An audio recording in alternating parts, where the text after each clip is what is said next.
Yang terhormat Gubernur Provinsi DKI Jakarta, Bapak Anies Rashid Baswedan PhD. Yang kami hormati para pejabat pemerintah Provinsi DKI Jakarta. Yang kami hormati para pengusaha dan asosiasi pengusaha, serta hadirin undangan yang berbahagia. Assalamualaikum warahmatullahi wabarakatuh. Kita panjatkan kehadirat Allah Subhanahu wa Ta'ala, Tuhan Yang Maha Esa, karena atas karunia yang berkumpul di ruang Pola Balai Kota Pemerintah Provinsi DKI Jakarta dalam acara sosialisasi terkait peningkatan kewaspadaan terhadap resiko penularan infeksi coronavirus COVID-19. Hadirin yang kami hormati, selanjutnya marilah kita dengarkan bersama arahan Gubernur Provinsi DKI Jakarta. Kepada yang terhormat Bapak Anies Rashid Baswedan PhD, kami persilakan.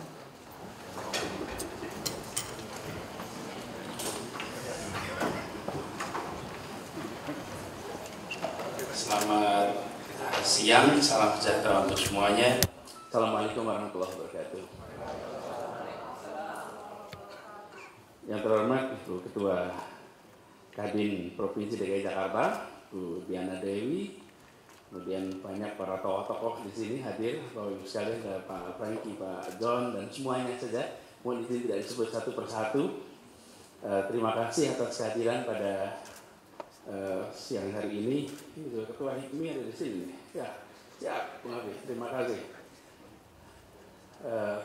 Siang ini, Bu sekalian, sebelum saya bercerita lebih jauh, izinkan saya memperkenalkan yang di depan. Pertama, Bu Sri mungkin sudah kenal semua. Ibu Sri adalah asisten perekonomian. Kemudian di sampingnya adalah Ibu Harti, Bu Suharti. Beliau adalah Deputi Gubernur untuk pengendalian penduduk dan pemukiman. Sebelahnya lagi Pak Catur Raswanto, beliau adalah asisten bidang Kesra, yang sekarang beliau menjadi ketua tim tanggap Corona COVID-19. Jadi PIC-nya beliau di Jakarta. Nanti sebentar lagi akan join juga, insya Allah, Bu Kepala Dinas Kesehatan. Insya Allah akan di sini semua. Oh, masih kayak join, menurut saya. Ya, masih di kantor Kepala Staf Kepresidenan. Nah, memang hari ini kelihatannya subjeknya banyak soal Corona. Kalau dulu dengar Corona itu merek mobil ya, gitu ya. Hari ini Corona agak lain gitu ya. Jadi ini pertama, yang kedua saya ingin sampaikan terima kasih pada Bapak-Bapak Ibu sekalian yang meluangkan waktu untuk datang di balai kota ini, walaupun dengan pemberitahuan yang agak mendadak. Kita bisa saja mengundangnya tidak mendadak. Undangannya dikirim kemarin sore, acaranya hari Jumat atau Senin depan. Tapi masalahnya urgensinya mengharuskan kita ketemu sesegera mungkin. Karena itu saya terima kasih Bapak Ibu berkenan untuk hadir sama-sama di sini. Dan mengapa kita perlu bertemu juga di sini? Karena kita merasa perlu menyamakan pandangan atas apa yang mungkin terjadi di kota kita. Hal yang sama juga kami kerjakan kepada seluruh jajaran. Jadi kami berharap ini menjadi perhatian kita semua. Nah, sebelum saya mulai, nanti kalau boleh, di sini ada Ibu Ketua Kadin. Bu Ketua Kadin, kalau tidak keberatan, saya ingin mengundang Ibu sebentar untuk menyampaikan beberapa hal yang mungkin perlu menjadi perhatian kami, sekaligus juga menyampaikan sektor-sektor apa saja yang mungkin pada hari ini hadir di sini. Jadi saya turun sebentar, Ibu menyambut, saya jadi MC sebentar. Ibu silakan, Bu Diana maju ke depan, Bu. Silakan, Bu.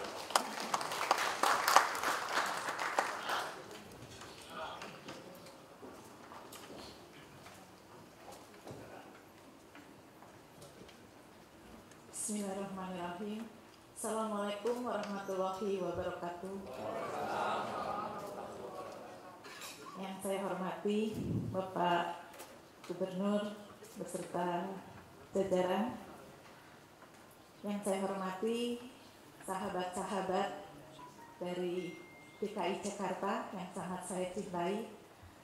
Di sini banyak, tidak bisa saya sebutkan satu persatu ya Pak. Mohon maaf karena begitu urgensinya Pak Gubernur dan saya diminta untuk 1-2 kata yang saya hari ini ucapkan. Itu saya juga harus cepat-cepat juga, Pak.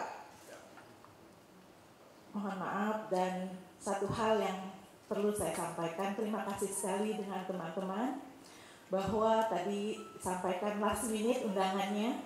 Tadi malam setelah maghrib saya dapat telepon dari Biro Perekonomian, tolong sahabat-sahabat tercinta hadir pada siang hari ini, dan alhamdulillah bisa hadir.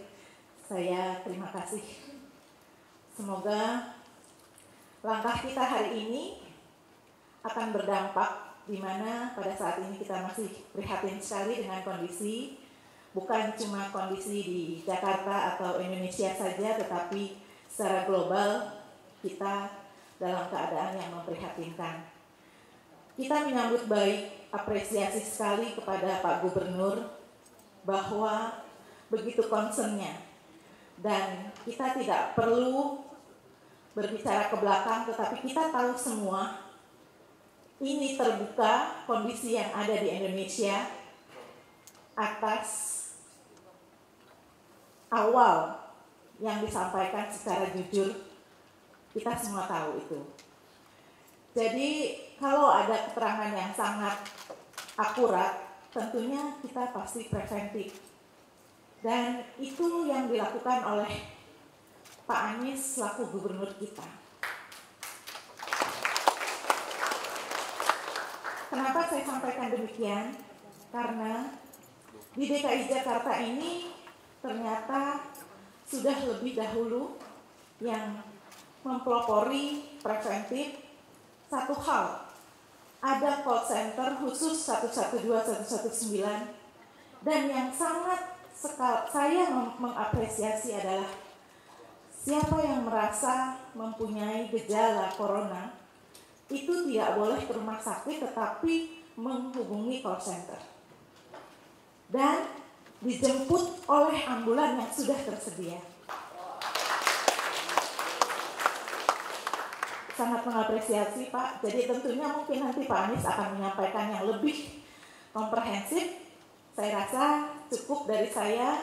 Terima kasih Pak Anies atas waktunya, dan sekali lagi saya ucapkan terima kasih kepada semua para pengusaha di DKI Jakarta khususnya dan seluruh Indonesia tentunya, karena ada Pak Prengki dan yang lain-lain. Terima kasih. Wabillahi taufiq wal hidayah. Wassalamualaikum warahmatullahi wabarakatuh.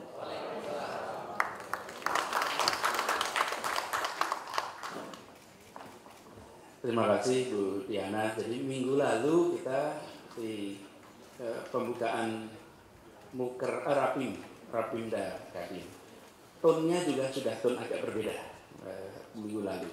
Nah, Bapak sekalian, kami akan sampaikan beberapa hal, outline dulu, situasi, kemudian opsi, lalu rencana tindakan.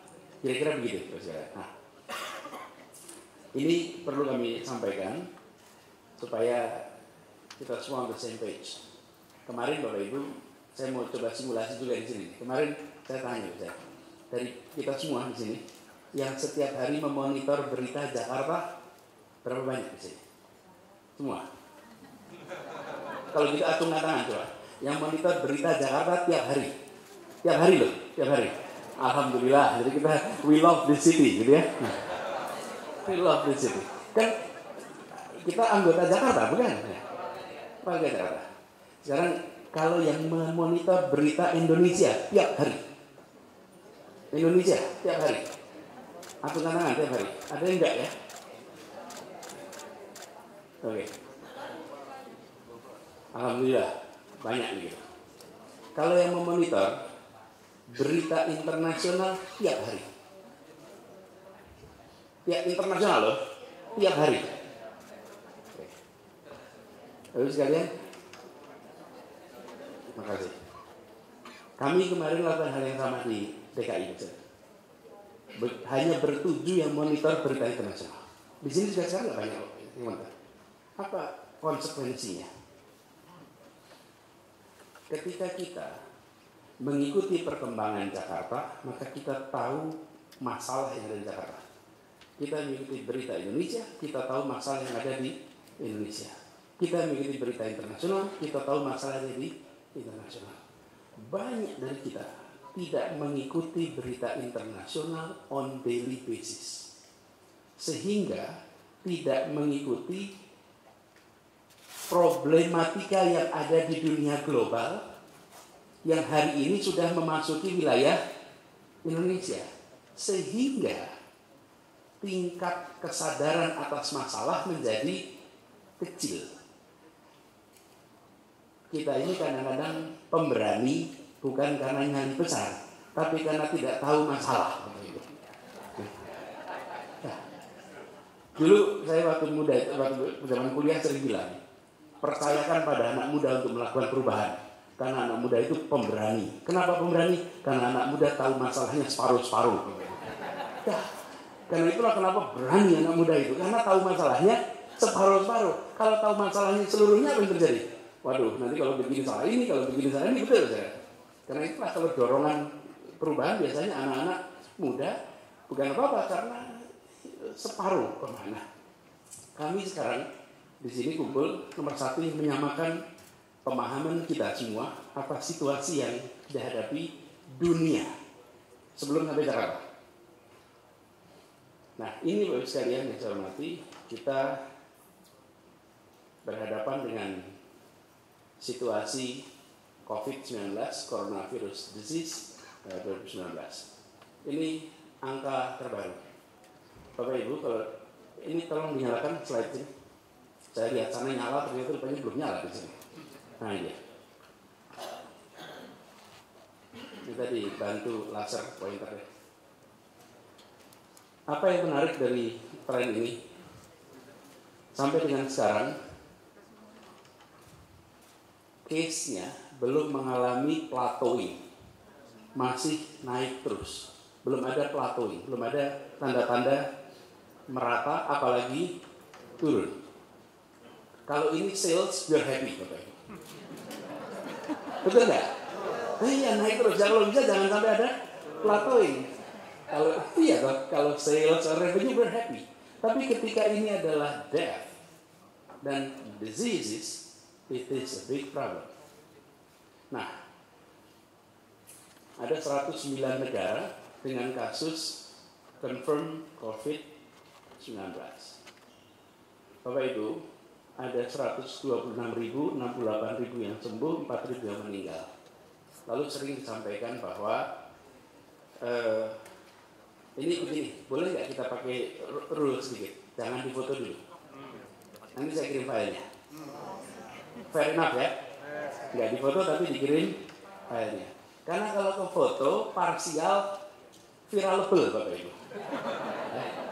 Ya, kemarin ada yang motret tuh. Gambarnya rute KRL.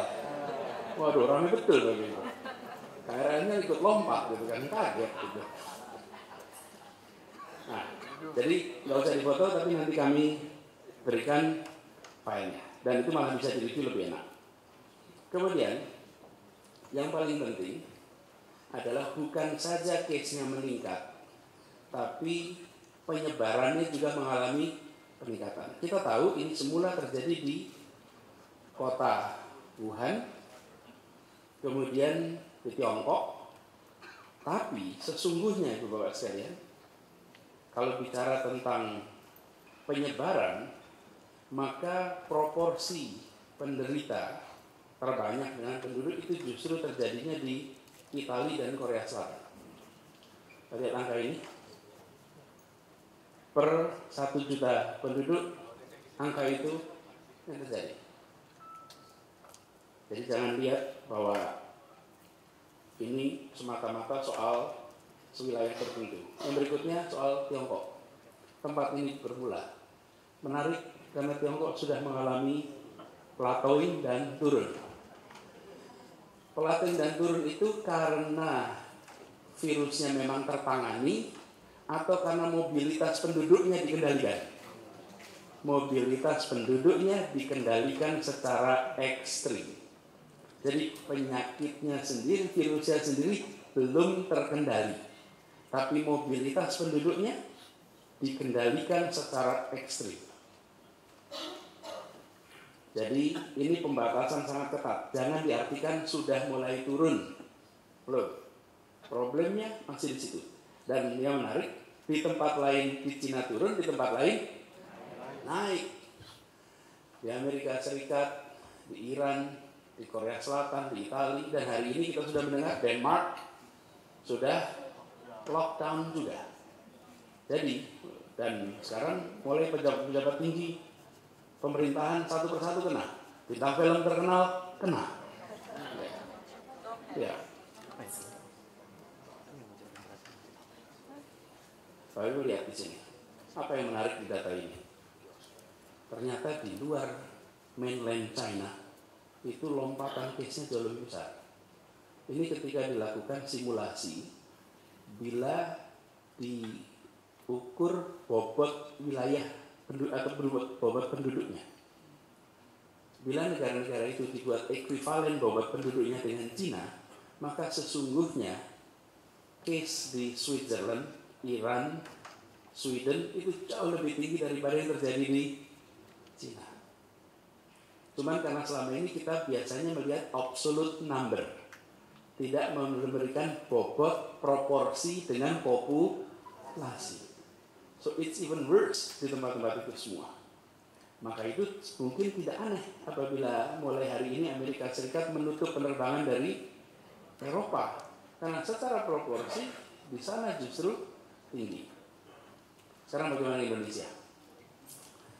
Indonesia ini kita mengalami 27 kasus per 10 Maret.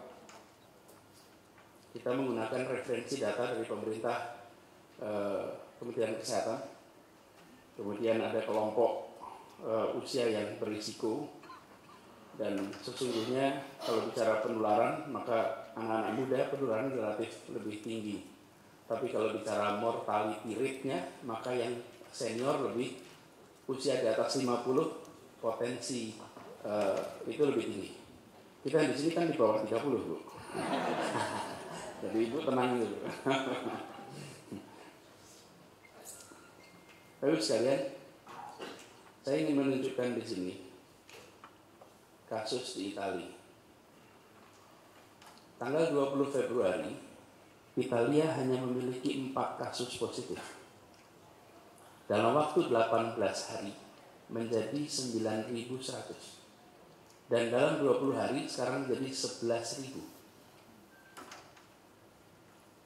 Oke, sekarang kita coba simulasi. Bila Jakarta seperti Italia, apa yang terjadi? Dalam 2 minggu ke depan kita mungkin punya kasus sekitar 6.000 yang positif, 840 kasus parah, 300 kritis. Ini simulasi ya, makanya jangan difoto. Takut nanti tidak ada konteksnya. Ada konteksnya. Konteksnya adalah bila kita. Nah, sekarang pertanyaannya apa pelajarannya? Pelajarannya adalah bahwa COVID ini menyebarnya lewat 3 fase, tidak mendadak. Ada namanya fase pertama. Fase pertama itu di mana kasusnya muncul secara sporadis. Fase kedua itu terjadi pada saat orang yang tertular itu belum menyadari, belum mengisolasi diri, terus beraktivitas normal di publik. Lalu makin banyak kasus positif yang bermunculan, dan pada fase ini itu hanya bisa diturunkan bila ada karantina massal. Fase ketiga bila sudah mulai bisa dikendalikan. Di Cina sudah 1, 2, 3 terjadi. 2 ini banyak negara sekarang sedang begitu. Karena itu, kalau bicara strategi, maka strateginya adalah menjaga di fase 1 selama mungkin, sehingga dia tidak naik menjadi fase 2. Kenapa? Ini perlu, Bapak sekalian, begitu dengar mortality rate dan lain-lain yang bilang itu hanya 3%. case fatal rate-nya itu. Kalau 3% kan dari 100 berarti 3 kan? Kan kalau dihitung, wah tidak banyak. Sebentar. Kalau dari 100 kasus, 100-100-nya itu tidak kerja Bapak Ibu. 100-100-nya terus diisolasi. 100-100-nya itu punya potensi menyebarkan kepada yang lain. Memang kalau kita melihat per individu kesannya hanya 3 yang nanti punya potensi untuk sampai fatal. Tapi bukan berarti everything is okay. Justru ini punya potensi penyebaran yang sangat besar. Jadi karena itu saya sering sampaikan, jangan kita mendengar, oh ini tingkat kematiannya lebih rendah daripada flu biasa. Lebih rendah daripada penyakit apa penyakit itu. Betul. Terus yang kedua, faktor kedua nih, kalau penyakit-penyakit lain itu tidak terjadi serempak Bapak Ibu. Kalau ini terjadinya serempak, karena terjadinya serempak, pertanyaannya adalah apakah healthcare system kita memiliki kapasitas yang cukup untuk menampung itu semua sekaligus. Begitu ini kejadian sekaligus, harus isolasi, kapasitas isolasi kita ruangnya tidak cukup. Di Jakarta itu kita punya 1000 bed yang bisa untuk isolasi. Kalau di atas 1000 bed, maka pasti membutuhkan tempat yang tidak layak untuk sebagai ruang isolasi. Itu terjadi di seluruh dunia. Karena kita punya ambang batas, itulah sebabnya kenapa ditahan jangan sampai merah itu, Bu. Tapi ditahan ini seperti gambar ini adalah biru. Apakah itu pernah terjadi? Pernah, Bu. Ini kita ambil contoh real. 100 tahun yang lalu terjadi di Amerika Serikat namanya wabah flu Spanyol. Saat wabah itu, kota-kota di Amerika memiliki pendekatan yang berbeda. Philadelphia relax, pesta jalan terus, festival jalan terus, kegiatan jalan terus. St. Louis mengambil kebijakan pengetatan interaksi warga. Bapak Ibu boleh nanti habis ini Google flu Spanyol, nanti kelihatan foto-foto masa itu, di mana orang bergelimpangan, tapi juga measure yang dilakukan. Dua kota ini dengan pendekatan yang berbeda muncul. Yang satu, St. Louis, itu nahan. Kalau tadi kan fase 1 terus ini. Ya apa yang terjadi di Philadelphia? Tingkat kematiannya tinggi Bapak Ibu. Ini death rate per 100.000 penduduk pada masa itu. Ini bukan dongeng, ini adalah fakta, bukan teori, ini adalah praktek. Apa pelajaran dari Italia yang kasusnya sama dengan kita? Mereka 3 minggu lalu seperti kita. Apa ya? Di Italia relax Bapak Ibu. Take it easy. Ya seperti ini. Biasanya relax. Things will be okay. Tidak ada langkah-langkah serius untuk mengendalikan. Amerika Serikat berbeda. Amerika Serikat reaksinya waktu itu adalah, saya tunjukkan di sini.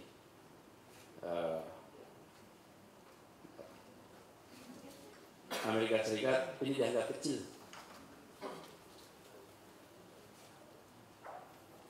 Pemerintahnya, ingat di awal-awal pemerintah Amerika, kalau baca berita menganggap kecil. Kemudian mungkin concern karena pilpres bulan November, sehingga kalau perekonomian turun punya konsekuensi kepada elektoral politik.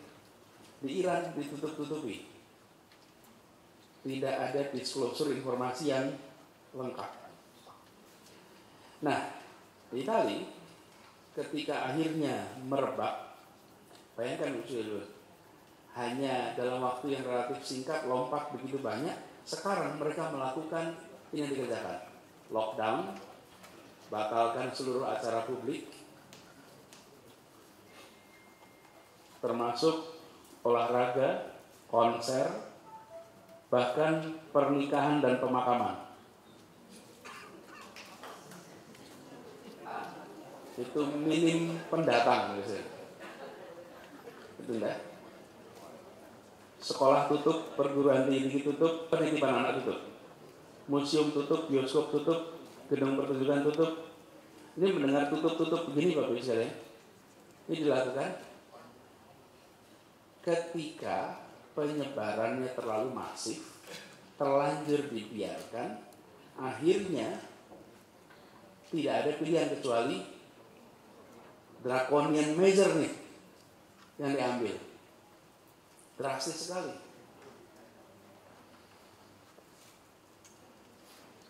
Lalu ada pelajaran juga dari negara seperti Singapura, Vietnam, Selandia Baru. Apa yang menarik di sini? Mereka melakukan seperti itu, tapi di awal pembatasan itu. Satu, pembatasan ini, kalau bicara ini, pembatasan perkumpulan massa dan kontak sosial sejak awal. Ada pemantauan orang yang terduga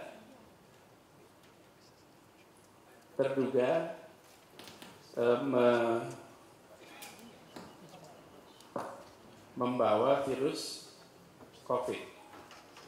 Acara-acara yang besar itu dibatalkan, ada pembatasan perizinan, kemudian ada panduan lengkap, dan yang paling penting, paling bawah itu, ada kolaborasi dari semua pihak untuk penanganan penyebaran COVID. Dikerjakannya di fase seperti kita begini.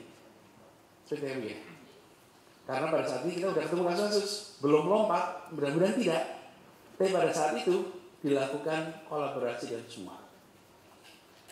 Nah, sekarang bisa lihat di depan kita, pelajaran sudah ada. Fasenya 1, 2, 3. Ada negara yang sudah naik di fase 2 baru melakukan langkah-langkah yang drastis. Ada yang di fase 1 sudah melakukan langkah-langkah. Pilihan kita mau ambil rute yang mana? Mau ambil rute Singapura atau rute Italia, kira-kira gitu. Pilihan gitu. Jakarta ini trennya lagi naik Bapak Ibu. Trennya naik. Jadi angkanya sebenarnya bergerak tiap 6 jam.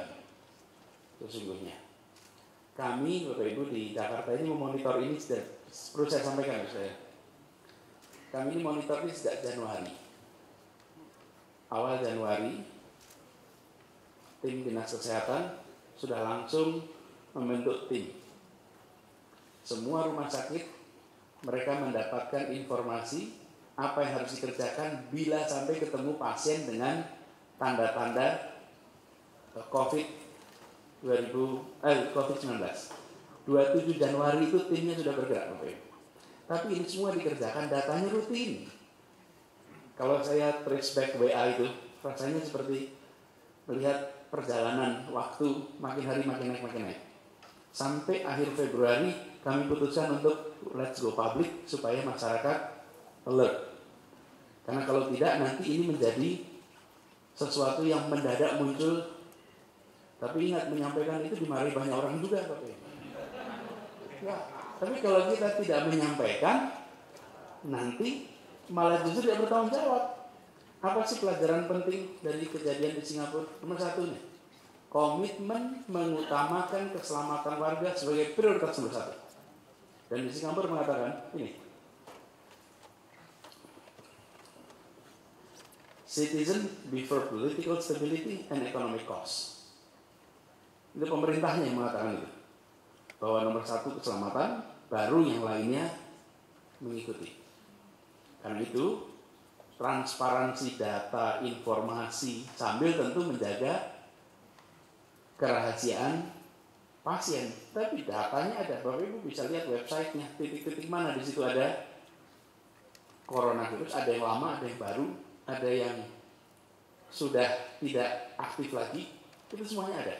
Nah, kita di Jakarta akan mengambil, insya Allah kita pilih, kalau Bapak Ibu pilih rute mana nih? Rute Italia atau rute Singapura? Singapura lah kita. Ya, cuman kalau rute Singapura, Bapak Ibu kan punya usaha bukan? Harus siap-siap Bapak Ibu. Harus siap-siap. Karena ini punya konsekuensi. Itu dia. Udah sebetulnya udah kena kemarin kan, cuman kemudian ada corona double gitu kan. Iya. Nah, apa yang penting? Ini data analisa atas kasus di Indonesia, bukan di tempat lain. Ini kasus di Jakarta yang melakukan analisa ini Bu Hati. Dari analisa statistik ini, atas orang-orang yang terkena confirm, yang paling besar potensi penularannya adalah kontak dengan pasien. Kita sudah tahu itu dari banyak berita, tapi kita membuktikan di Jakarta bahwa yang positif itu nyebarnya, dan Kementerian Dinas Kesehatan punya petanya Bapak Ibu. Jadi berkontak dengan pasien positif itu meningkatkan risiko penularan hingga 38 kali. Karena itu jangan berkontak Bapak Ibu. WA boleh, salaman jangan. Kontaknya begitu. Saya kemarin sampaikan pada seluruh jajaran tidak boleh lagi salaman, supaya ketika tidak salaman tidak ada yang tersinggung. Karena itu perintah gubernur, dilarang salaman. Soalnya kalau tidak, kita ini agak sensitif. Sudah maju mau cipika-cipiki ditolak, itu kan agak gimana gitu rasanya kan. Tapi kalau dari awal diberitahu kan relax gitu. Ya ini nggak salaman ya, gitu, nggak salaman gitu. Jadi sebaiknya kita turunkan risiko itu dengan mengurangi kontak. Jadi ini lalu ada satu lagi biasanya. Kita ada petanya, tapi tidak kita tayangkan di sini peta itu. Case yang banyak terjadi di daerah Jakarta Selatan. Case yang banyak terjadi. Ya, tapi kan Jakarta Selatan itu dari Jagakarsa sampai ke Duku Atas, Bu. Iya, Jagakarsa Jakarta Selatan, Duku Atas itu Jakarta Selatan, Woodbridge, gitu kan? Itu ini besar. Pentingnya apa di sini? Daerah yang kumuh, ini daerah ini indeks kekumuhan Bapak Ibu. 0 ke kanan itu makin kumuh, 0 ke kiri makin tidak kumuh. Oke? Kejadiannya hampir pasti di Jakarta ini bukan di daerah yang kumuh, bukan daerah yang padat penduduk. Dengan kata lain, sosial ekonomi, karena penyakitnya datangnya dari luar negeri Bapak Ibu. Iya. Kalau ini domestically breeded, mungkin yang kena di bawah dulu. Ini karena datangnya dari luar. Nah, yang punya kemudian tadi temuannya kontak langsung 38 kali lebih tinggi risikonya, bukan? Nah, yang kontak langsung yang naik pesawat, bukan? Yang naik pesawat, yang ini loh, ini aja sederhana saja. Datanya membuktikan itu. Jadi ada simulasi petanya di situ, banyak bergerak daerah selatan. Nah, tapi bagi kami ini mengkhawatirkan. Kenapa mengkhawatirkan saya? Bisa saja pada saat ini memang terjadi di kawasan yang sosial ekonominya tinggi. Ketika kejadian perintah pertama begitu seseorang diduga, maka dia harus melakukan karantina diri sendiri. Kalau di rumah-rumah yang sosial ekonominya baik, setiap anggota keluarga bisa punya rumah, bisa punya kamar sendiri. Betul? Bisa melakukan karantina di kamarnya. Sebagian punya kamar mandi di kamarnya. Sehingga karantina itu bisa dilakukan dengan leluasa. Tapi bila situasi begitu, menularkan kepada pengemudinya, menularkan kepada penjaga kebunnya, lalu penjaga kebunnya pulang ke rumah, pengemudinya pulang ke rumah di kampung yang padat, yang satu ruangan berlima, bila sampai positif, isolasinya sulit sekali. Oke, karena itu kita harus nahan di sini, jangan sampai geser. Bagi kami di Jakarta, concern kami adalah bila sampai ke masyarakat yang tinggal daerah padat. Kemudian ke depannya jadi kesimpulan kira-kira pelajaran dari tempat lain yang saya tadi bisa sampaikan, Pilihannya dikerjakan di awal atau dikerjakan di fase 2. Kita mau kerjakan di awal. Ini harus dikerjakan bersama-sama. Dan Jakarta pilih untuk begitu juga. Kita tidak mau ambil rute seperti Italia atau Amerika dan Iran, tapi kita mau ambil rute seperti Singapura.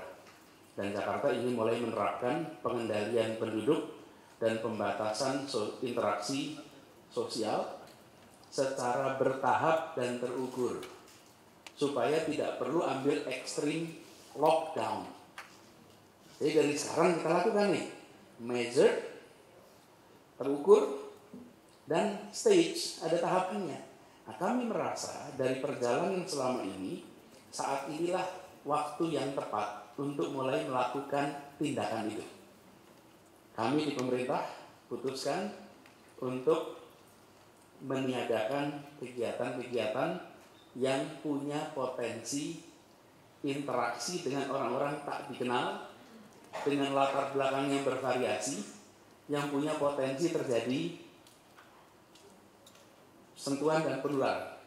Misalnya Car Free Day kita putuskan untuk ditiadakan, karena kalau itu diadakan punya potensi itu. Lalu kegiatan-kegiatan yang masif besar sudah diputuskan untuk tidak diizinkan. Jadi mereka yang minta izin ke kita harus sampaikan. Tapi ada event-event lain yang tidak perlu izin kita. Resepsi. Lainnya toh, kan resepsi tidak perlu minta izin pemerintah, bukan? Tapi kalau mau pakai Monas, mau pakai gedung itu perlu izin kepolisian, perlu izin. Tapi kalau pernikahan, kemudian ulang tahun dan lain-lain, nah, pengelola gedung harus sudah mulai mengambil langkah-langkah untuk menjaga. Karena tidak bisa kami sendiri yang mengerjakan, harus sama-sama. Nah, Bapak Ibu sekalian, kami perlu sampaikan ini. Bukan kita ingin ini terjadi, tapi jika sampai harus dikerjakan, maka kita harus siap. Maka ini istilahnya bukan possible, tapi probable. Possible dan probable itu beda. Nah, apa yang probability-nya ada? Potensi isolasi daerah epicenter. Kalau sampai ketemu titik-titik di mana di situ menjadi epicenter, maka kita harus melakukan isolasi. Ini instruksi ini untuk kejajaran kita. Pembatalan total perizinan, larangan ke tempat keramaian, penutupan fasilitas publik, pembatasan jam buka restoran, pertokoan, kemudian penutupan sekolah dan aktivasi proses belajar jarak jauh. Ini semua sekarang di internal kita sedang disiapkan.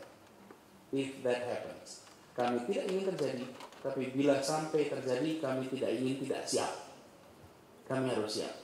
Nah, itu kami sampaikan juga, Bapak Ibu, antisipasi di tempat Bapak Ibu sekalian. Kalau harus melakukan itu, measure apa saja harus dilakukan di internal tempat Bapak Ibu sekalian berkegiatan. Lalu untuk pengelola lingkungan perkantoran Bapak Ibu sekalian, ini karena nanti filenya akan saya kirimkan, jadi Bapak Ibu nanti bisa pakai secara detail. Tapi kami berharap gencarkan sosialisasi soal COVID ini. Dan mohon jangan semata-mata sudah WA blast Bapak Ibu. Sekarang itu terlalu banyak WA blast, akhirnya kita nggak lagi baca, kita scanning aja.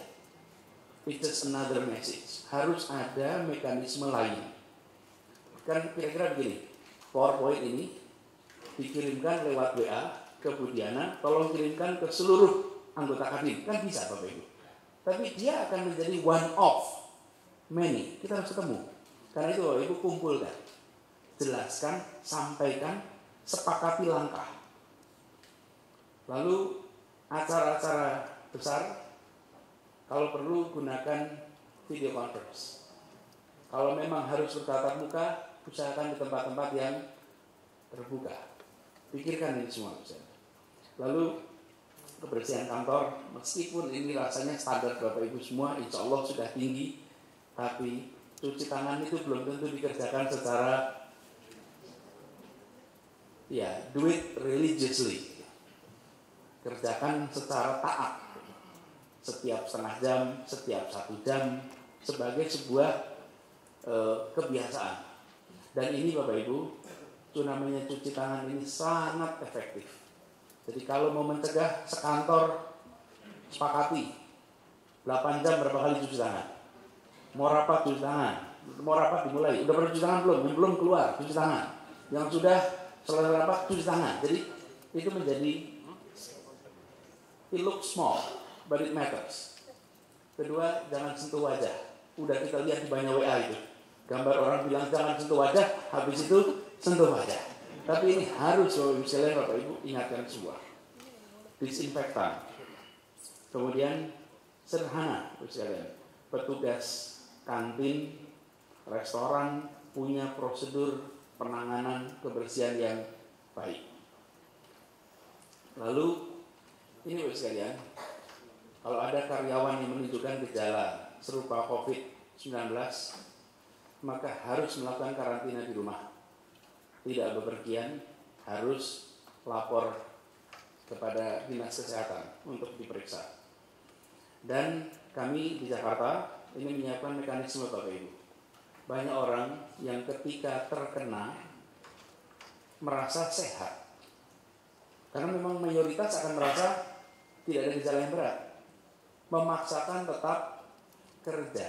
Ini bukan soal penyakitnya, dia nularinnya. Karena itu dia harus tinggal. Nah, tapi masalahnya kalau saya tinggal Pak, absen saya naik Pak. Kalau absen naik apa? Iya. Assessment kinerja turun. Assessment kinerja turun, tunjangan kinerja turun. Nah, jadi kami di TKN berputusan, bila ditemukan silakan tinggal di rumah dan TKD-nya tidak dipotong. Jadi kita akan bayar full selama mereka tinggal di rumah. Kenapa? Karena dia sedang melindungi seluruh populasi. Tugas dia adalah melindungi populasi. Karena itu kita berikan insentif. Tapi kalau dia tetap bekerja, maka dia akan merepotkan seluruh populasi. Jadi ini eksternalitinya dikontrol. Nah, ini keputusan di level pemerintah. Paling nggak Pemprov DKI ambil itu. Bapak Ibu sekalian, tolong pikirkan itu Bapak Ibu. Bayangkan di mall, bila ada pelayan restoran, dan ini sudah terjadi ya Bapak Ibu ya, pelayan restoran terekspos ketika mau dikarantina, keberatan karena takut nanti diberhentikan dari tempat kerja. Jadi otot-ototan tuh. Dari sisi medis dia harus tinggal di rumah, dari sisi ekonomis dia kehilangan mata pencarian. Kalau kita tidak kerjasama, maka measure yang dikerjakan Pemprov tidak ada artinya. Karena itu kami berharap Bapak Ibu, bila ada seperti ini adalah tanggung jawab moral kita. Biarkan 14 hari di rumah, tapi ratusan orang selamat. Daripada dia paksa kerja, malah nularin semua tempat Bapak Ibu kerja. Kami tidak bisa memaksa, tapi kami hanya bisa menganjurkan dengan risiko ini. By the way, menurut hitungannya, 1 orang menularkan ke 5 orang Bapak Ibu. Jadi kalau 1 nularin 5, 5 nularin 25 nularin 125. Itu udah gitu nyebarnya akan eksponensial. Jadi lakukan itu. Lalu perjalanan internasional, terutama ke tempat-tempat yang terpapar, supaya dikurangi. Dan kantor-kantor harus lengkapi dengan alat-alat untuk monitoring, baik thermal gun, kemudian juga ruang, Bapak Ibu tolong punya ruang untuk isolasi, untuk transit bila ditemukan orang yang memiliki tanda-tanda COVID-19. Sebelum kita nanti bisa menjemput, seperti katakan Bu Diana tadi, kami di DKI, kalau ada kejadian, jangan datang ke puskesmas, ke rumah sakit. Cuman saya ada videonya dipotong Bu, sampai situ aja. Jadi gubernur melarang orang datang ke rumah sakit. Bukan, jangan ke rumah sakit karena kami akan jemput. Kenapa? Karena di perjalanan dia akan bisa menularkan kepada banyak orang. Apalagi kalau perjalanan naik kendaraan umum, malah potensi penularannya besar sekali.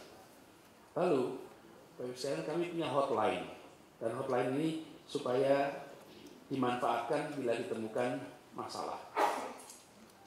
Lalu lingkungan komersial juga secara prinsip sama Bapak Ibu. Ini harus dikerjakan di kawasan-kawasan komersial. Nanti listnya ada, kira-kira hampir sama. Lalu ini bagi para pengelola lingkungan perumahan, dan di sini juga ada pengelola properti perumahan. Prinsip-prinsip ini harus dilakukan. Ada hal yang seringkali terlewatkan adalah memonitor pergerakan orang datang di tempat Bapak Ibu sekalian. Kita sering menganggap enteng tulisan tamu 1 kali 24 jam lapor RT. Itu kan udah jadi stiker di mana-mana tuh. Tapi itu udah kayak stiker puluhan tahun. Sekarang it matters Bapak Ibu. Tamu datang, tinggal, harus dicek. Karena itu serius sekali. Ini salah satu langkah yang kita lakukan sejak Januari adalah memonitor orang yang datang ke Jakarta berasal dari mana saja. Meskipun informasinya tidak bisa kita dapat dengan lengkap. Kemudian Bapak sekalian, cek di pemukiman apakah ada penduduk yang bepergian dalam waktu 14 hari terakhir ke tempat-tempat yang terpapar dengan COVID-19. Jadi meskipun dia orang lokal, tapi bepergian itu dulu kita masih dengan luar negeri. Pertanyaannya adalah apakah Anda ke Singapura, apakah Anda ke Iran, ke Korea Selatan. Kalau sekarang tidak. Kalau sekarang adalah sudah penularan di dalam negeri. Karena itulah, Bapak Ibu, kenapa kalau kami di Jakarta ini ingin mendorong supaya semua lokasi itu diumumkan. Supaya bisa orang tahu saya ke lokasi itu atau tidak. Kalau ke lokasi itu punya potensi, bukan? Nah ini yang sekarang masih tarik-tarikan Ibu. Oke? Tapi Bapak Ibu sebagian kita sudah tahu lokasi-lokasi itu. Lalu Bapak sekalian, ini ada satu unsur penting bahwa COVID-19 ini tidak perlu dapat stigma. Ini bukan penyakit karena kelakuan. Tidak ada hal negatif sedikit pun. Orang yang amat bersahabat bisa ketularan. Kenapa? Ketemunya hak, cipika-cipiki, ketularan. Jadi, tapi kita itu ada kesan kalau penyakit, maka perilaku. Tidak sehat perilaku. Ini tidak. Ini justru karena ramah malah jadi ketularan. Bersahabat malah jadi ketularan. Jadi stigma diubah. Ini penyakit yang terkena pada orang-orang bersahabat. Pada orang-orang yang ramah kepada orang lain. Bukan orang yang kelakuannya bermasalah. Karena kita ini punya stigma yang negatif terhadap itu. Jadi Bapak sekalian, saya mengundang Bapak Ibu semua di sini, meminta pada Bapak Ibu nanti untuk memperhatikan 3 item terakhir Bapak Ibu. 1, 2, 3. Perumahan, komersial, dan perkantoran. Lalu yang ini itu bagian kami, skenario untuk pembatasan ketat. Nah, kami membentuk namanya tim review perizinan. Jadi kegiatan-kegiatan yang akan dilakukan di Jakarta, laporkan kepada tim ini, nanti ada nomornya dan lain-lain. Tim ini yang nanti akan memberikan feedback, apakah dibatalkan, apakah diteruskan dengan syarat, apakah itu ditunda untuk waktu yang akan datang. Jadi kami berharap kita bisa kolaborasi di sini. Intinya Bapak Ibu, ini bukan sesuatu yang harus kita panik, tapi jangan rileks. Sudah ada contoh negara yang rileks, dan efeknya seperti hari ini. Dan kalau kita boleh lihat, inilah yang akan kita lakukan Bapak Ibu. Insya Allah kami sudah minta kepada Kementerian Kesehatan untuk Jakarta bisa melakukan pengetesan. Karena saat ini kewenangan untuk melakukan pengetesan hanya ada di Kementerian Kesehatan. Labnya kita punya, bahkan lab kita itu PSL 2+. Jadi itu baik di Jakarta ada 3 yang saat ini tidak terpakai. Punya DKI, punya Eijkman, dan Fakultas Kedokteran UI. Tiga-tiganya belum dimanfaatkan. Yang dipakai baru lab Kementerian Kesehatan. Bukan kita tidak punya enzimnya, tapi kita tidak punya kewenangannya. Sama seperti gini, kita ini tahu obatnya, tapi kalau nulis resep nggak diakui sama apotek. Kenapa? Karena yang nulis bukan dokter. Jadi kita tuh begitu, bisa meriksa tapi tidak akan diakui hasilnya karena bukan dari yang certified. Sertifikasi itu adanya di pusat. Nah, kita lagi minta mudah-mudahan dapat. Tujuan kita adalah bisa melakukan ini yang akan kita lakukan sama-sama Bapak Ibu. Jadi izin-izin akan direview, kegiatan direview, dan kami minta Bapak Ibu sekalian untuk mengendalikan juga pertemuan-pertemuan dan seperti tadi bersihkan sebelum dan sesudah pertemuan. Mungkin itu Bapak Ibu. Ini kami di sini ada ketua tim tanggap. Sayang Bu, kepala dinas belum hadir. Dan dinas kesehatan ada yang sudah hadir belum? Belum ada. Kalau Bapak Ibu ada pertanyaan, ada komentar, dengan senang hati kami akan menjawabnya. Demikian dari saya. Terima kasih. Assalamualaikum warahmatullahi wabarakatuh. Tapi kita langsung aja saya pimpin diskusinya Bapak Ibu. Yuk, kalau ada pertanyaan, komentar, silakan. Boleh.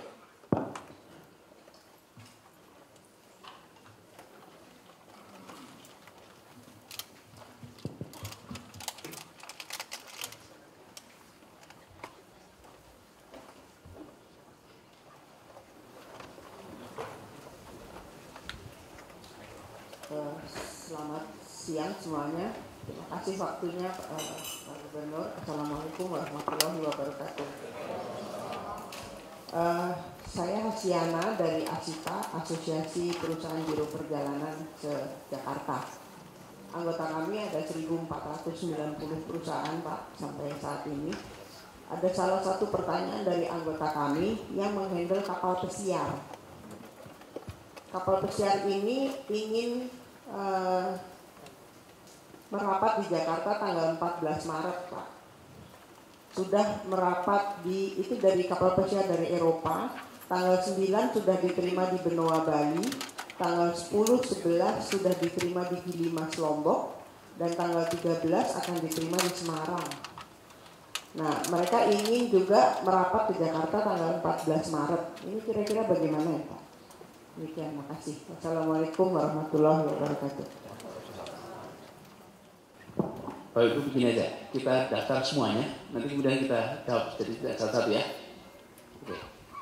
Berikutnya, silakan Pak. Kalau boleh kenalkan dulu sekaligus nanti kita bahas.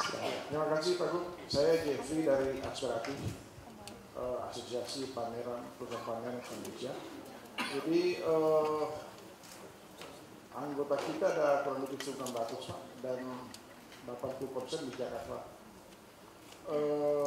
Saya laporkan dulu Pak, di Februari, Maret, dan April ini kita ada 35 kegiatan pameran, dan posisinya sekarang 14 sudah mundur cancel atau postpone, kemudian 8 masih jalan, kemudian sisanya masih menunggu proses perizinan.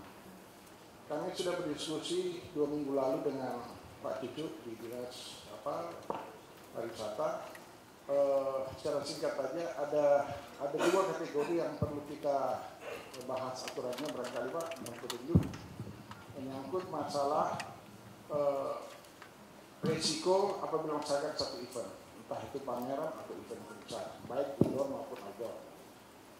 Di mana kategori itu menyangkut 2 hal, yaitu tentang kegiatan yang berisiko tinggi dan berisiko sedang. Nah, kami juga masih menunggu itu Pak, karena beberapa anggota kami sedang menunggu proses perizinan, baik yang sedang ditinjau maupun yang sedang ditinjau sudah ada dan sedang ditinjau, maupun yang baru diajukan. Yang jelas sampai dengan bulan April itu sudah beberapa kegiatan kita postpone, cuman sampai di bulan Juni Pak. Sementara kalau lihat tadi grafik yang Pak Gub jelaskan, ya saya juga tidak yakin apakah masanya itu 2 bulan pada saat dia lockdown atau gimana. Saya kira itu Pak, kami butuh kejelasan Dan mungkin aturan yang baru Pak, apabila itu tetap dilanjutkan atau sama sekali harus postpone. Demikian Pak, terima kasih.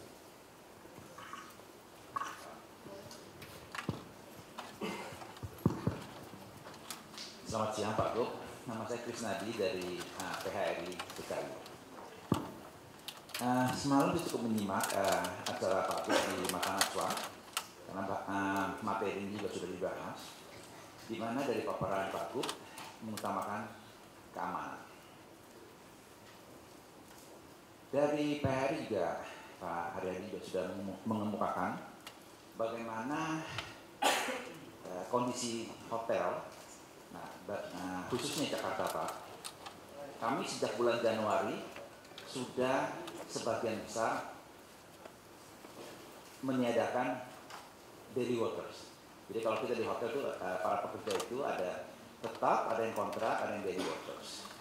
Sejak Januari daily workers sudah tidak diperkenalkan.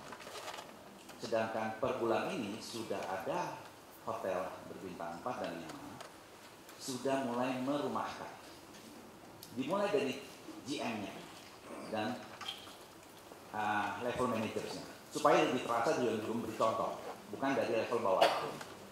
Dan diperkirakan kalau tidak ada perubahan di bulan April akan diikuti oleh seluruh, terutama hotel-hotel berbintang atas, karena mereka punya jumlah karyawan juga yang besar.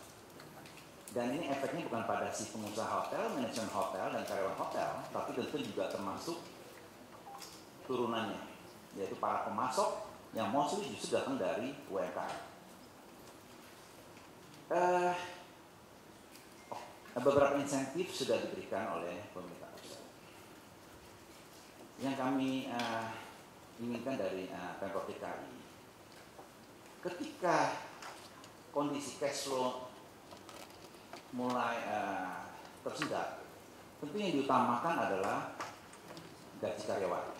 Yang notabene sekarang tidak ada yang di bawah 30% dari total revenue, karena itu adalah komponen paling besar. Semalam juga sudah dibahas, Pak Gubernur juga sudah dengar pasti. Tentu yang akan dikalahkan adalah salah satu bagi Pemprov DKI adalah PB1 sebesar nilai 10% tadi. Baru turunan yang lain adalah pembayaran kewajiban ke bank, cicilan dan sebagainya, termasuk pemasok.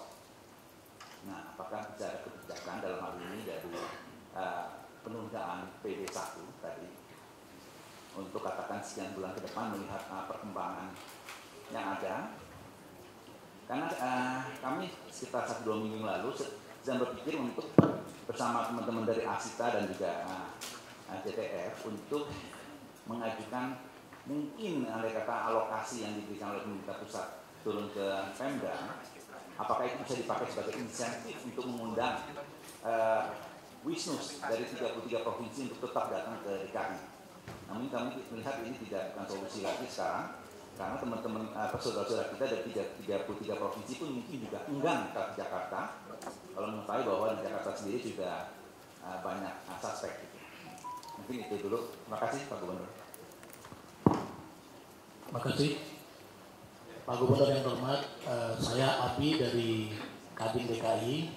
Mohon izin Pak Ketum menyampaikan.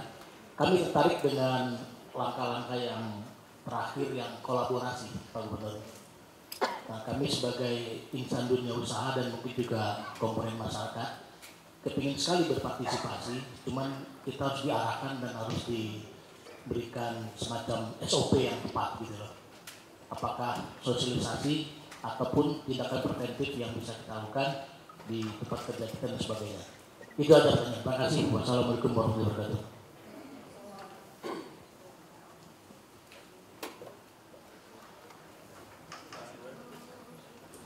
Selamat siang Pak. Saya Stefanus Ridwan, Ketua Umum dari Asosiasi Pengelola Pusat Belanja Indonesia. Jadi memang sementara ini kita sudah lakukan apa yang diminta oleh pemerintah sebenarnya dari Pemda DKI juga terhadap tenan-tenan diberikan penyuluhan dan lain-lain. Tapi kalau kita lihat tadi paparannya Pak Anies, Pak Gubernur, itu katanya lebih lengkap banget. Saya kira kalau nanti kita dapat, kita akan bagikan juga ke para pemilik tenan-tenan di sana. supaya mereka melakukan itu terhadap paling tidak buat ke karyawannya, sehingga kita juga bisa lakukan hal yang sama pada pengunjung. Memang saya kira yang perlu di sini sekarang adalah bagaimana masyarakat bisa tahu dengan tepat apa yang harus dilakukan. Sebab dari mall itu setiap harinya bukan hanya 100-200 ribu orang, tapi jutaan orang yang datang. Jadi saya kira perlu sekali penanganan ini. Dan kalau penanganan ini bisa kami ada filmnya dari Pemda DKI, kami bersedia memutarkannya di pusat-pusat belanja kita. Dan saya kira ada hal lagi yang hendak kami pertanyakan. Kami akan ada rakernas tanggal bulan depan ya, bulan April di awal. Apakah kami harus batalkan rakernas, Pak? Pada rakernas ini kami mengundang Bapak sebenarnya, tapi disposisikan ke Ibu Sri. Nah, pertanyaannya apakah ini harus kami tunda? Kalau kami tunda atau bagaimana, Pak? Saya kira itu. Terima kasih. Assalamualaikum warahmatullahi wabarakatuh. Saya Aga dari Danon. Mungkin pertanyaan saya juga mewakili beberapa rekan yang berkantor di gedung yang share office. Pertanyaan saya adalah apabila di gedung kami ada satu pasien yang positif terkena COVID-19, apakah sudah ada Juklak atau sudah ada prosedur dari Pemprov bagaimana, apakah harus ditutupkah ataukah kayak misalnya 14 hari dilakukan disinfektan, atau apakah harus hanya beberapa lantai saja seperti itu? Jadi apakah sudah ada langkah-langkah yang disiapkan oleh pemerintah untuk membersihkan atau menjaga agar jangan sampai terkontaminasi yang lain? Dan untuk perusahaan sendiri, apakah ada arahan dari pemerintah harus bagaimana? Terima kasih.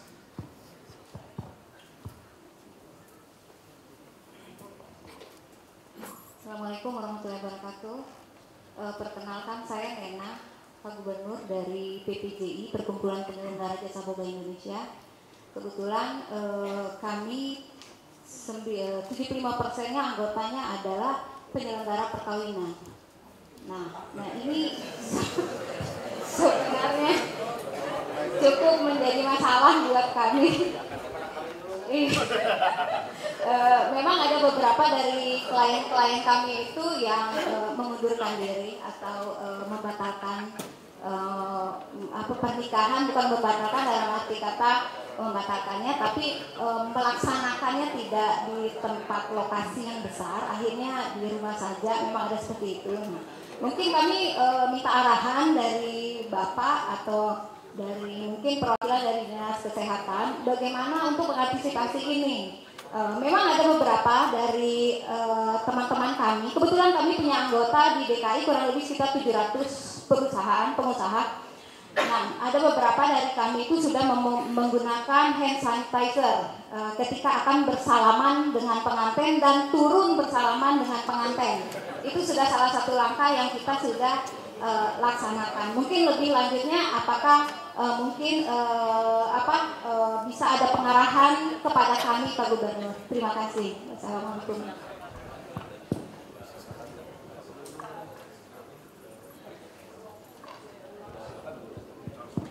Assalamualaikum warahmatullahi wabarakatuh. Pak Anies dan tim yang terhormat, saya dan Ibu Indah dari Asosiasi Sapuhi, Serikat Penyelenggara Umroh dan Haji Indonesia, di mana saat ini kita semua tahu bahwa Haramain dan Masjidil Aqsa sedang tutup, dan baru saja ada tim kami juga ikut rapat dengan Kementerian Koordinasi dengan seluruh airlines, dan saya berpikir seluruh airline saat ini sedang sepakat bahwa sesuai petunjuk dari Kementerian Agama bahwa kami tidak boleh menerima pendaftaran, Siskopatus sistem ditutup.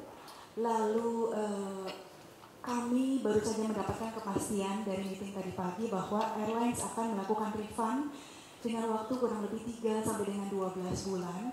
Sementara saran dari Pak Anies tadi bahwa kami memang Sebenarnya saya pribadi juga tidak ingin untuk merumahkan karyawan, karena sebagian besar juga tinggal di Jakarta dan efeknya juga ke rekan kerja kami juga luar biasa berat. Sementara jika mereka tetap di kantor, bukan hanya takut efek corona, tapi memang tidak ada yang dikerjakan lagi. Mohon saran dan penguatan dari Bapak dan tim, kami harus bagaimana gitu ya Pak ya. Karena kami ini kan dari Asosiasi Haji dan Umroh, yang sekarang ketiga akses menuju ke Kota Suci sudah tidak ada sama sekali, sudah ditutup semuanya. Kurang lebih ada ribuan gitu Pak Anies, jadi mohon izin dan petunjuk. Jujur kami sama sekali tidak ingin mengambil langkah terpahit yang saat ini sudah dilakukan oleh sebagian besar teman-teman kami, yaitu meminta karyawannya untuk melakukan unpaid leave atau cuti tanpa tanggungan perusahaan dan berarti tanpa dibayar. Sementara kami juga terpikir pesan Pak Anies untuk menjaga sisi ekonomis mereka. Itu mohon penguatan dari Bapak dan tim serta dari teman-teman semua. Iya, sementara kami juga masih punya banyak jamaah yang saat ini tertahan di Kairo dan Amman. Sementara airline sendiri mau refund juga jadi bingung karena half sudah terpakai terbang, half loan tidak bisa di refund. Jadi banyak sekali ini imbasnya. Jadi alhamdulillah barusan masukan dari Pak Anies tidak boleh difoto, tapi mohon maaf saya curi foto, tapi saya tidak akan share Bapak itu untuk diri saya sendiri. Saya pengen langsung baca karena kalau nanti tunggu share agak sedikit lama. Karena kemarin juga mohon maaf sedikit sharing Pak Anies, ketika saya baru turun dengan jamaah, kebenaran saya adalah grup yang terakhir masuk ke Saudi Arabia. Begitu turun, saya jujur saya buat video Bapak Ibu. Saya terangkan dalam video itu bahwa keluar dari Saudi Arabia saat itu tidak ada pengecekan suhu tubuh seperti yang diberitakan. Saya bilang mungkin karena ini adalah kepulangan. Nah sekarang ketika sampai di Bandara Internasional Soekarno-Hatta, kami diminta untuk mengisi kartu kewaspadaan kesehatan. Tapi yang ada, saya langsung dimarah-marahin sama petugas KPP bandara dan langsung dituduh perempuan penyebar hoax. Tanpa saya sudah bilang, Bapak tolong lihat dulu video saya, karena saya punya tanggung jawab kepada asosiasi dan jamaah saya. Dan beliau luar biasa arogan sekali mengatakan kepada saya perempuan penyebar hoax, tidak pantas untuk didengar dan minta saya untuk delete. Saat itu saya mengajukan keberatan, tapi karena saya tidak ingin membuat keributan, berarti ini juga perlu melakukan sosialisasi bahwa turis-turis yang datang, karena jujur Pak, saat ini Turki masih buka, tapi sudah pulang, dan masih ada UK juga jalan, tapi sebentar lagi juga akan pulang. Setelah ini kalau industri benar-benar total, ini kita bicara outbound ya Pak, inbound sudah benar-benar tidak ada. Seperti itu Bapak, mohon petunjuknya dan terima kasih sudah diberikan kesempatan. Terima kasih sudah mendengarkan. Assalamualaikum warahmatullahi wabarakatuh. Assalamualaikum warahmatullahi wabarakatuh. Saya di sini. Saya Eli dari Piset Kasem Indonesia, perusahaan manufacturing. Terima kasih juga tadi sudah ada arahan dari Pak Gubernur juga apa yang harus dilakukan oleh perusahaan-perusahaan. Kami juga sudah mulai berusaha untuk mengurangi berkumpul atau meeting dan sebagainya. Cuma ada satu yang mungkin kami minta bantuan juga dari Pemprov DKI. Ada hal di mana kami punya sekitar 500 buruh lebih kurang di pabrik. Bila ada undangan atau permintaan dari serikat buruh untuk melakukan demo atau strike, ini yang kami nggak bisa tahan karena mereka pastinya harus ikut kalau ada permintaan untuk melakukan demo. Mungkin sekarang lagi seru-serunya Omnibus Law, Bu Diana juga ya.